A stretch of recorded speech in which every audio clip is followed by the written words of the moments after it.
یہ ایک سوال کی کافی دنوں سے پرچی آ رہی ہے، شادی بیاہ اور دیگر تقریبات میں ہدیہ دینے کی، یہ تو بتا دیا تھا۔ حنفی مسلک میں عورت کی نماز کا طریقہ مردوں سے الگ ہے، اس کا جواب حدیث کی روشنی میں بیان فرمائیے۔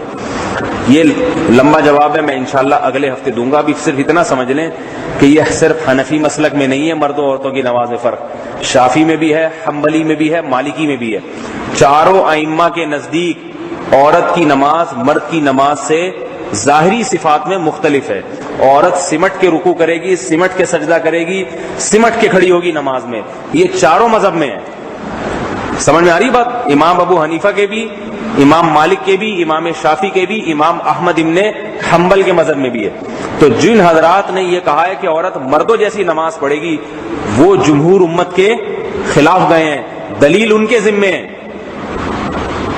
نہیں ہے بات۔ جو امت سے اجماع سے ہٹتا ہے نا، اس کے ذمے ہے کہ وہ یہ ثابت کرے، الگ سے کوئی دلیل پیش کرے کہ نبی کے دور میں عورت نے مردوں کی طرح نماز پڑھی ہے۔ وہ ہم سے حدیث کا مطالبہ نہیں کرے کہ آپ فرق، ہم بھی بتائیں گے انشاءاللہ فرق، اگلے درس میں بتاؤں گا حدیث سے فرق ثابت ہوتا ہے، لیکن ابھی میں یہ بتا رہا ہوں کہ اگر ہم نہیں بھی بتا سکیں تو ہمارا عمل وہ ہے جو صدیوں سے تواتر کے ساتھ چلا آ رہا ہے۔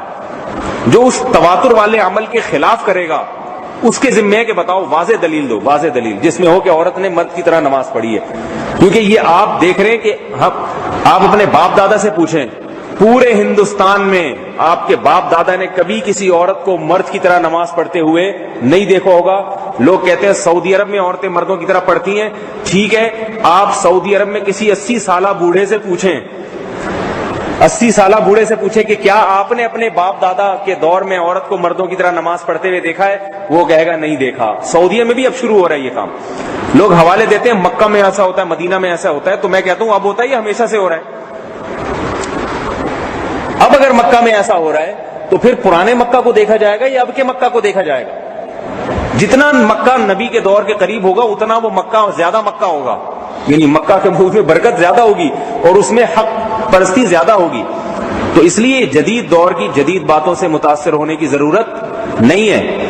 اگر کوئی عالم کہتا ہے، ممکن ہے سعودی عرب کے بھی بہت سے علماء کہتے ہیں آج کہ بھئی عورت کی نماز اور مردوں کی نماز ایک جیسی ہے، سعودیہ میں بہت سے علماء ہیں۔ تو میں ایک بات کہتا ہوں، کسی عالم کی شان کی گستاخی ہرگز نہیں کرو۔ جو آدمی علماء کے بارے میں برے زبان استعمال کرتا ہے نا، اس کی بڑی بے برکتی ہو۔ علماء ہیں، سروں کا تاج ہے، ہمارے بھی سر کا تاج ہے، بہت اچھی بات ہے۔ اگر کسی سعودی عرب کے کسی عالم نے کہا ہے، ٹھیک ہے بھائی، کہا ہوگا، ان کی ذاتی رائے ہوگی یہ۔ کیونکہ اگر عالم ہی کا حوالہ دینا ہے تو ان عالم کا حوالہ دیا جائے جن کے سعودی عرب کے علماء پیروکار ہیں، امام احمد ابن حنبل، نہیں بات سمجھ؟ وہ زیادہ بڑے سعودی ہیں، وہ سعودی عرب میں ان کی تقلید ہوتی ہے، ان کا فقہ باقاعدہ قانونی طور پر رائج ہے، فقہ حنبلی سے آپ کو پتہ چلتا ہے کہ عورت مرد کی نسبت سمٹ کے نماز پڑھے گی۔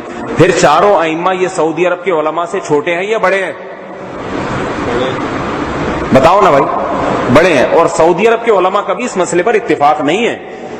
سعودی عرب میں بھی بہت سے علماء ہیں جو کہتے ہیں کہ عورت نماز پڑھے گی سمٹ کے، لیکن چونکہ ہمارے ہاں ایک فتنہ پھیل رہا ہے، سعودی عرب کے ان علماء کی رائے کو ہائی لائٹ کیا جاتا ہے جو ان کے اپنے مطلب کے موافق جائے۔ جیسے 3 طلاق کے مسئلے میں جو ہے نا، سعودی عرب کے وہ علماء جو 3 طلاق کو ایک کہتے ہیں، ان کے تو فتوے جگہ جگہ آپ کو دیواروں پہ نظر آئیں گے۔ باقی سعودی عرب کے اکثر علماء ایک وقت کی 3 طلاق کو 3 کہتے ہیں، وہ آپ کو کہیں نظر ہی نہیں آئے گا۔ سمجھ آ رہی ہے بات؟ وہاں کے بھی اکثر علماء کہتے ہیں 3 ہوتی ہیں اور ایک کے کہنے کو غلط قرار دیتے ہیں 100%۔ تو بات یہ کہ آج کے علماء کے جب اختلاف ہوگا تو عوام کہاں جائے گی؟ اس لیے ہم کہتے ہیں اس اختلاف سے بچنے کا طریقہ یہ ہے کہ یا تو خود دلائل میں پڑھو، اور اس دلائل میں پڑھو تو پھر پورے دلائل ہو، پورے دلائل۔ یہ نہیں کہ ایک حدیث اپنے مطلب کی لے لی، دوسری ادھر سے لے لی، پورے دلائل میں حدیث کی صحت ہے، حدیث کے ضعف ہے، ناسخ ہے، منسوخ ہے۔ پھر ترجموں میں بڑی گڑبڑیں ہوتی ہیں، عربی عبارت کا اردو ترجمہ صحیح کیا ہے نہیں کیا۔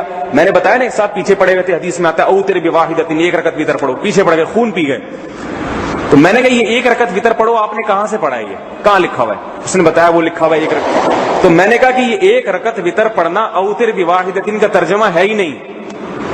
اوتر بواحدۃ کا مطلب ہے ایک کے ذریعے جفت نماز کو وتر بنا دو، یعنی طاق بنا دو، وتر طاق کو کہتے ہیں۔ تو ترجمہ بھی تو ہر آدمی اپنے حساب سے کر رہا ہے نا، 2 مفہوم ترجمے کے نکلتے ہیں، اس نے وہ کر دیا اس نے۔ تو اس کے لیے عربی بھی سیکھو آپ۔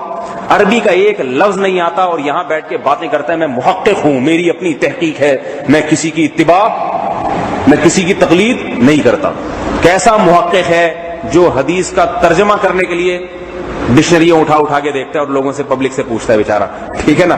اسماء الرجال کی بحث اتنی پیچیدہ ہے, اس میں ایک سوال پوچھ لو تو وہیں بیچارہ فارغ ہو جاتا ہے. اس لیے عوام کے لیے تقلید کے علاوہ کوئی راستہ نہیں ہے. ائمہ اربعہ کی نہیں کرے گی تو آج کے علماء کی تقلید کرنی پڑے گی اس کو. اس لیے بہتر نہیں ہے کہ انہی کی کر لو جو پہلے ہیں. عبداللہ بن مسعود فرماتے ہیں من کان منکم مستنن فلیستنی بمن مات فإن الحی لا یؤتمن علیہ یا لا یؤمن علیہ الفتنہ. تم میں سے جو شخص اقتدا کرنا چاہتا ہے وہ اپنے سے پہلے لوگوں کی کرے جو دنیا سے جا چکے ہیں, اس لیے کہ زندہ لوگوں پر فتنے کا اندیشہ زیادہ ہے. آج ہم جس دور سے گزر رہے ہیں نا اس میں بڑے فتنے ہیں. اس میں عالم بھی شہوت پرستی کا شکار ہو سکتا ہے, عالم بھی جہالت کا شکار ہو سکتا ہے. تو پہلے لوگوں کی اتباع جن پر پوری امت نے اتفاق کیا ہے ان کا فتویٰ یہی ہے چاروں ائمہ کا کہ عورت کی نماز مرد کی نماز سے سمٹ کر ہے. اور انہوں نے یہ قرآن حدیث ہی سے مستمت کیا ہے. کیسے کیا وہ میں انشاءاللہ میں اگلے سے بتاؤں گا. باقی اگر کوئی عورت مردوں کی طرح نماز پڑھ رہی ہے تو فتنہ نہ کھڑا کریں. عورت مردوں کی طرح نماز پڑھ لینا اس میں اتنا فتنہ نہیں ہے جتنا جو پڑھ رہی ہے پھر بحث مباحثے مناظرے کرنا, پھر ان کے علماء کو برا بھلا کہنا. عالم چاہے کسی بھی مسلک کا ہو, اگر وہ اہل سنت والجماعت میں ہے تو عالم کے خلاف عوام کو اپنی زبان بند ہی رکھنی چاہیے. اگر آپ کو ایک عالم کی رائے سے اتفاق نہیں ہے, غلط سمجھ, بس چپ رہے ان کے بارے میں, بولے نہیں کہ یہ عالم مولوی صاحب غلط, یہ مولوی صاحب. اس سے عوام کو بڑا نقصان ہوتا ہے. تو بس آپ اقتدا ان علماء کی کریں جن کی بات آپ کو سمجھ میں آ رہی ہے, باقیوں کے بارے میں زبان خاموش رکھیں. یہ اسلم راستہ ہے, محفوظ راستہ ہے. اللہ تعالیٰ عمل کی توفیق عطا فرمائے.